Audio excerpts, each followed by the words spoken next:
Big பாஸோட first promo release ஆயிருக்கு. ஒரு பக்கம் பிக் பாஸ் சீசன் லோவா போகுது, அந்த அளவுக்கு பெருசா பீக் ஆக மாட்டேங்குது அப்படின்ற மாதிரி இருந்தா, பாட்டுன்னு எடுத்துன்னு வந்து வைக்கிற அவங்க அஸ்திரமே அந்த டால் டாஸ்க் தான். ஏன்னா அந்த டாஸ்க்ல ஏகப்பட்ட பிரளயங்கள், ஏகப்பட்ட சண்டைகள்லாம் இதுவாகும். சைலண்டா இருக்கவங்க கூட சடனா டிரான்ஸ்ஃபர் ஆகி வேற மாதிரி ஒரு சம்பவங்கள்லாம் பண்றதுக்கான வாய்ப்பு இருக்கு. ஸோ இது லோ ஆயிட்டு இருக்கு.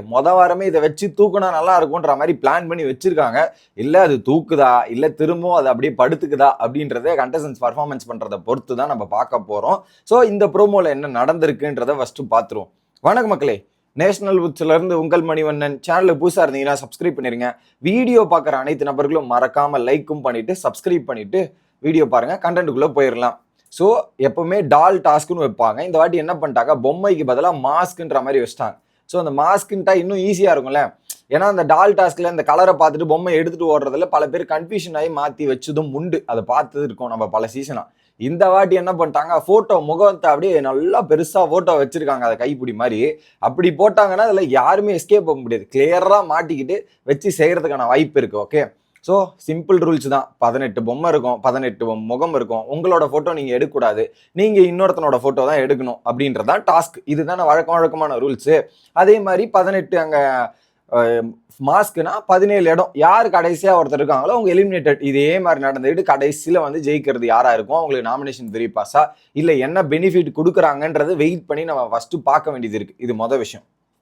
ஓகே, இதுல ஒரு இடத்துல ஒரு ஃப்ரேம், குறிப்பா எஃப்ஜே போய் நிக்கிற ஒரு ஃப்ரேம். எஃப்ஜே அதான் மொதல் ஆட்டத்துல எஃப்ஜே அங்க போய் நிக்கிறாரு, அந்த இது பக்கத்துல ஹோல்டு பண்ணிட்டு அந்த மாஸ்க் எடுத்து ஹோல்டு பண்ணிட்டு நின்றுருக்காரு. அந்த ஒரு ஃப்ரேம்ல அந்த விஷுவல்ஸை பார்க்குறேன். இந்த வீடை பொறுத்தவரையும் இப்போ ஒரு 3 கேங்கா இருக்கு. ஓப்பனாக சொல்லணும்னா ஒரு 3 கேங்கா இருக்கு. ஒரு பக்கம் கனியோட கேங்குன்றது பெரிய கேங். கனி ஒரு மிகப்பெரிய ஒரு கூட்டத்தையே தன்னுடைய ஆட்டத்தில் சேர்த்து வைத்து ஒரு கேங் ஆட்டம் ஆடிக்கொண்டிருக்கிறார். இன்னொரு பக்கம் சூப்பர் டீலக்ஸ் கேங்குன்னு சொல்லலாம். சூப்பர் டீலக்ஸ் கேங்ல வந்து அது ஒரு 4 பேர் இருக்காங்க. ஆதிரை இல்லை, வியானா, சுபிக்ஷா, ரம்யா மற்றும் அரோரா இருந்தாங்க. இப்போ அரோரா கிடையாது. இந்த 3 பேர் ஒரு கேங்கா இருக்காங்க. இப்போ அடுத்து பார்வதி, திவாகர் மற்றும் கலையரசன், இது ஒரு கேங். இந்த ஒரு 3 கேங் இருக்கு. ஒரு பெரிய கேங், 2 குட்டி கேங்கா இருக்காங்க. ஓகே, இதுல என்ன பண்றாங்க, அந்த மிகப்பெரிய ஒரு கேங்கா இருக்கிறவங்க நபரோட அந்த ஒரு பர்டிகுலர் ஃப்ரேம்ல அந்த போட்டோவை பாக்குறேன் நான். அங்க எஃப்ஜே நிக்கிறாரு. பின்னாடி பார்த்தா யார் யார் போட்டோ வச்சிருக்கிறதுன்னு பார்த்தா சபரி, விக்ரம், துஷாரு, எஃப்ஜே, ஆதிரை, அப்சரா மற்றும் ரம்யா. இந்த கூட்டம் மட்டும் வச்சிருங்க. இதுல ரம்யா வந்து அந்த கேங்லயும் ஒரு ஆளா இருப்பாங்க, இந்த கேங்லயும் ஒரு ஆளா இருப்பாங்க. டபுளா இருக்கிறது தான் ரம்யாவோட ரேல். இது நம்ம பல நாளா பல நாளா பார்த்துட்டு இருக்கோம். ஒரு 2 to 3 டேஸா ரம்யா வந்து இங்க இருக்கிறது அங்க போறது, அங்க இருக்கிறது இங்க போறதுன்னு மாத்தி மாத்தி ஒரு ரெட்டை வேடம் போட்டுட்டு இருக்காங்க.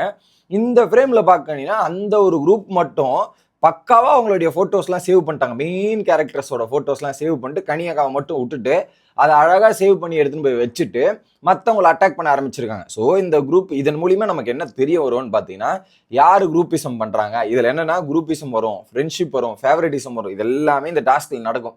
அது வந்து இது ஒரு ரீதியான மக்களுக்கு எடுத்துட்டு போய் சேர்க்கிற ஒரு இன்ஃபர்மேஷன் எடுத்துட்டு கன்வே பண்ற ஒரு நேரமா அமையும்.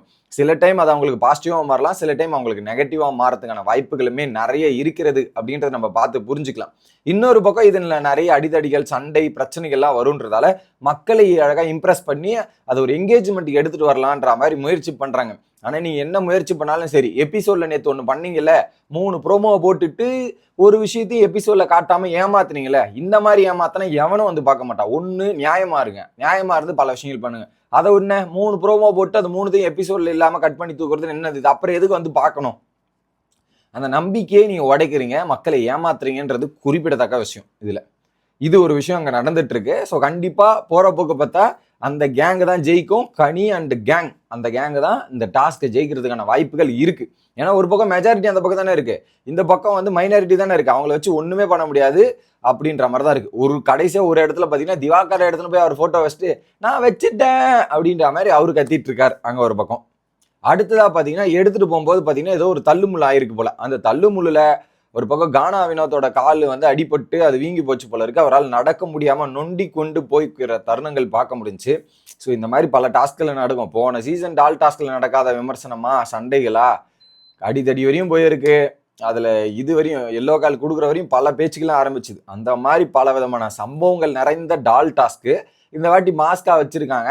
ஈஸியா டார்கெட் பண்ணி எலிமினேட் பண்றதுக்கு வாட்டமா இருக்கிற மாதிரி மூஞ்ச பார்த்து தூக்கியிருப்பாங்க. கண்டிப்பா அதுல ஒரு ரவுண்டு பாத்தீங்கன்னா எஃப்ஜே ஆதிரை இவங்க எல்லாம் பொம்மையை ஹோல்டு பண்ணி நிக்கிற, சாரி அந்த மாஸ்கை ஹோல்டு பண்ணி நிக்கிற தருணங்கள் பார்க்கும்போது ரைட்டா பக்காவா பிளான் பண்ணி ஏதோ பண்ணிட்டு இருக்கீங்க அப்படின்றது மட்டும் தோணுது. ஆனா ஒண்ணு, பிக் பாஸ் டீம் நினைச்சு வச்சது ஒன்னா இருக்கும், ஆனா இங்க நடக்கிறதெல்லாம் வேற மாதிரி இருக்கிறதுக்கான வாய்ப்பு இருக்கு. ஏன்னா அப்படிப்பட்ட கண்டஸ்டன்ஸ் பிக் பாஸ் பிளான் பண்ற மாதிரி இவங்க நடக்கிறாங்களான்னு கேட்டீங்கன்னா நடக்கிறது இல்ல. அவங்க ஒண்ணு பிளானை போட நாங்க ஒரு விதமா பண்ணன்ற மாதிரி ஏதோ ஒரு ரீதியில இந்த ஷோ போயிட்டு இருக்கு. இன்னும் பெருசா மக்களை இம்ப்ரெஸ் பண்ற மாதிரி ஒரு உருவம் கிரியேட் ஆச்சா அப்படின்றது கேட்டீங்கன்னா இது வரைக்கும் கிரியேட் ஆகல. ஏன்னா அதை ஒரு இம்ப்ரெஸ் பண்ணி கிரியேட் ஆச்சுன்னு வச்சுங்களேன், அதுக்கான ஆடியன்ஸ் இதுவும் வந்து விரும்பி பார்க்க ஆரம்பிச்சிடும். அந்த இம்ப்ரெஷன் இன்னும் சீசன் 9 கிரியேட் பண்ணலன்னு நான் நினைக்கிறேன். உங்களுக்கு என்ன தோணுது அப்படின்றது கமெண்ட் செக்ஷன்ல போடுங்க. அடுத்த வீடியோல வந்து சந்திக்கிறேன். Bye guys.